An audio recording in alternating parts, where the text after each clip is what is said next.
Hello, welcome again to Understanding Insurance Claims. This is part 2 of the series on understanding what an insured is under your automobile insurance policy.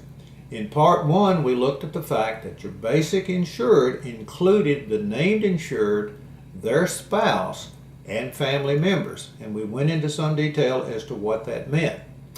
In this part 2, we're going to look at how the definition of insured may or may not change under the various coverages of your policy. For instance, your liability coverage.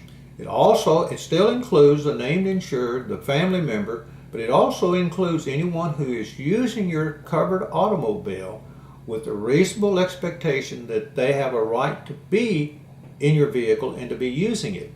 There may be someone who has borrowed your vehicle and you have given them permission, or perhaps someone who has borrowed your vehicle, this time without permission, but they have used your vehicle in many times prior and they felt they had an implied right to use your vehicle.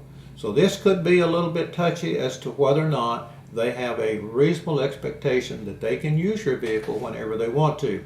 And also you have to look at the definition of covered in automobile. So it's always best if you see a word that's highlighted or a word that's in quotation marks, that you take a moment and look up in your definitions page just what that name means. But again, it has to be someone who has a reasonable belief that they have a right to be using your automobile. And also under your medical coverage of your automobile policy. Not only does it cover the named insured, the family member, but it also covers the named insured and the family member when, as a pedestrian, they are struck by another automobile. So they have medical coverage. Even though they're not in an automobile, they're still struck.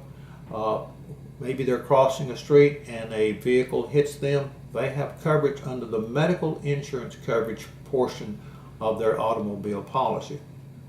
And again, any person who's occupying the covered automobile, again with the belief that they have a right to be there. Now, a person who hijacks the vehicle, a person who steals the vehicle, they are not considered insureds.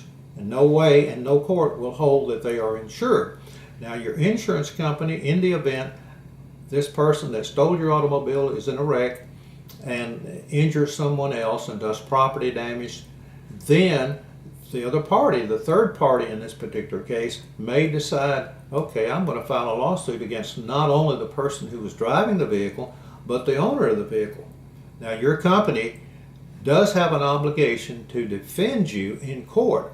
Now, they have no obligation to defend the person who stole your vehicle, but they may defend them to a certain extent, more or less to show that this person was not responsible for the accident, that even though they stole the vehicle, they still had not caused the accident. So that is something you need to be aware of. Now, your insurance company would only provide any type of defense for that person as long as it benefits you, the insured. And under your uninsured motorist coverage, you've got coverage for the named insured, the family member, and again, any person who is using your vehicle with a reasonable expectation that they have a right to do so. I have found over the years handling automobile insurance claims that understanding the definition of an insured can present more problems than most anything else in the policy, because there are always so many subtleties about who has a right to use your vehicle and who doesn't have a right to use your vehicle. And just because someone has been told in the past that they could borrow your car normally does not mean that they have an exclusive right to use it whenever they want to.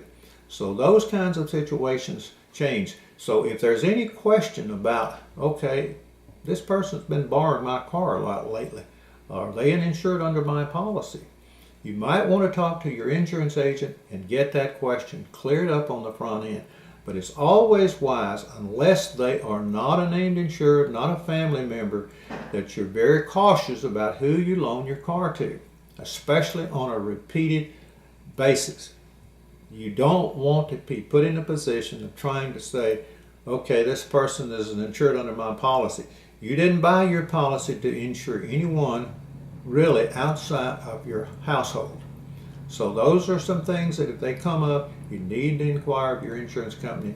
Is this person an insured or is this person not an insured?